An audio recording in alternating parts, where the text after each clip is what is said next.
فعلا، وانت فعلا قلت لك يا محمد لازم تطلع تعتذر للناس، ولكن بعد كده حب يكمل في الكذبه، ولما انكشف برضه قال لك لا ده انا هاخدك في رجليا واطلع على قفاك علشان انت انسان واطي، واقسم بالله ربنا هينتقم منك.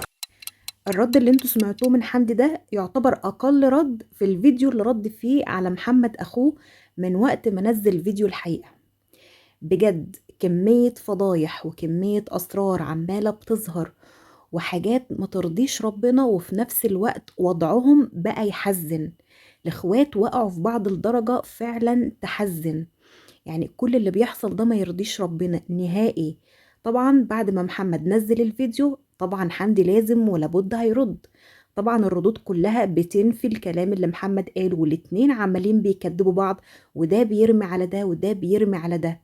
وطبعا في النهاية وفي الآخر دي آخرة الحوارات والكذب، لازم يبقى دي النهاية.